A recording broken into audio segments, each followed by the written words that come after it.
Hey guys, Trip here, and I've been thinking a lot about Fallout. I saw a post on Reddit today about a mod for Fallout 4 that adds seasons and vegetation to the game. It got me thinking about the Fallout universe, how after 200 years everything is still a wasteland, and how society still hasn't made any meaningful progress. Sure, we see small, isolated pockets of super advanced technology, but I'm talking about society as a whole, as well as the environment that surrounds it. Why is everything still a sun-baked desert? Why are people still living in ruins? Why hasn't all that much changed in the 200 years since the apocalypse? I then realized that this is a relatively new problem in the Fallout series. The first two games only took place a generation or so after the apocalypse, and they take place on the hotter, more deserty west coast, so the design choices are more easily justified. Even Fallout 3's presentation can be justified when you realize Washington, D.C. is infested with mutants, and the area took the brunt of the nuclear bombardment. It's a bit hard for society to recover when it's drowning in toxic waste. But with the fourth installment in the series, it's starting to get a little silly. In over 200 years, no one took the time to start rebuilding civilization until the player shows up and almost single-handedly creates his own state, complete with electricity, farms, and trade routes. This is when I started to realize something. Ever since Bethesda's revival of the Fallout series, they've refused to move things forward. It always feels like the apocalypse just happened a week ago, and no one seems to be making progress until the player comes along. This realization got me wondering about revivals in general. Video game and movie franchises that come back after a long hiatus, or are passed on to another developer or director. There seem to be just as many examples of revivals being successful as those that aren't, and I wanted to figure out why. In this episode, we'll analyze franchise revivals through the lens of Fallout, as well as a few other series. Are revivals worth it? What makes them succeed? Is there a surefire way to make a perfect revival? Well, let's take a look.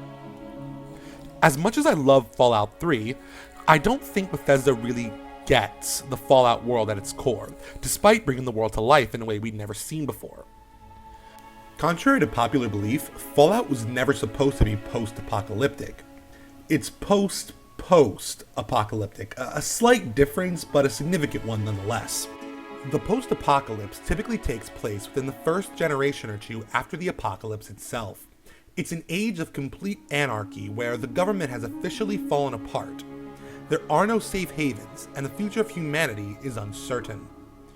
Post-apocalypse is about humanity rebuilding. It's about new societies forming on the ashes of the old. It's about change and awkward progress in an unkind world. This is Fallout at its core. Fallout, at its heart, was about a retro-futuristic, atom-punk society rebuilding itself after an apocalypse.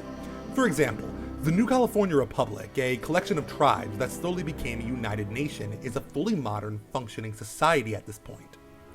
Vegetation and forests have returned in many areas.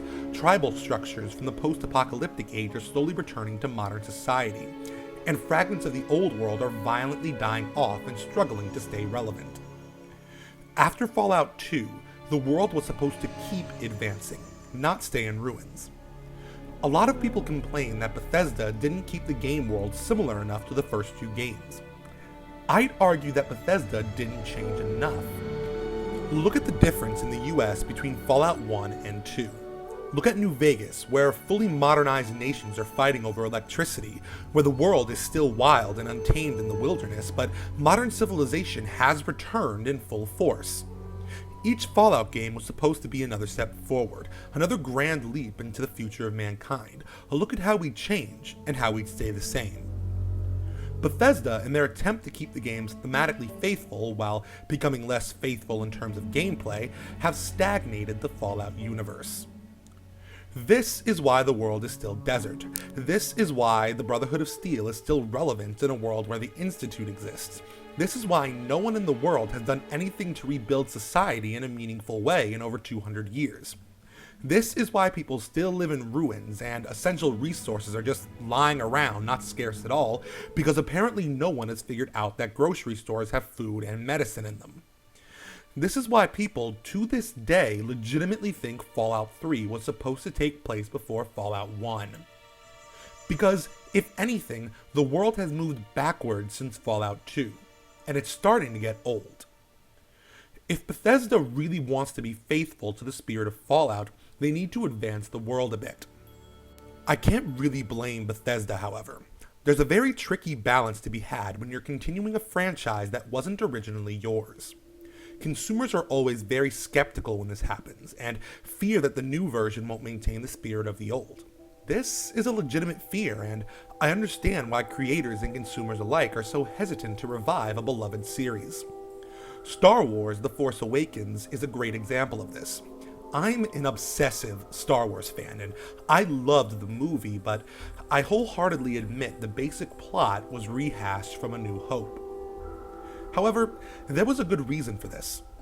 When you have a franchise that's so powerful, that so defines American mythology, that's so essential to our culture, that define the lives of so many people, there's millions of ways to get it wrong and only a few ways to get it right. If you change too much, you risk losing your identity. If you don't change at all, you'll stagnate into irrelevancy. Why watch that new movie or play that new game if it's exactly the same as the old ones? It's so easy to get stuck in that rut, both when you're continuing someone else's work or even when working on a project of your own. Take Indiana Jones and the Crystal Skull, for example. There was no correct way to make that film. Indiana Jones is a series that's defined by the decade in which it was made. We love it because it's campy, because it's unrealistic, because it's silly. If they had tried to update Crystal Skull too much, if they had made it more gritty and serious and grounded, die-hard fans would riot. And to an extent, they'd have a right to. This isn't the series they grew up with. This isn't what they paid to see. On the other hand, if they kept it exactly the same, if they refused to throw in any new ideas, the movie would feel rehashed, too old school. Critics would be calling Indiana Jones a dead franchise, something that should have stayed in the 80s. What we got in the end was a movie that tried to strike a balance, but a lot of people would say it was the wrong balance. They kept the movie silly and campy with the infamous refrigerator scene, while trying to update it with something slightly more grounded than the fantasy overtones that the franchise is known for.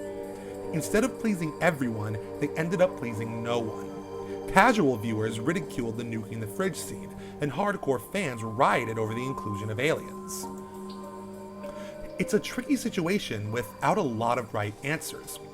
Crystal Skull could have worked on paper, but when you're reviving a franchise, you need to do everything perfectly or don't do anything at all, which may have been one of the reasons J.J. Abrams decided to use a recycled plot for Star Wars.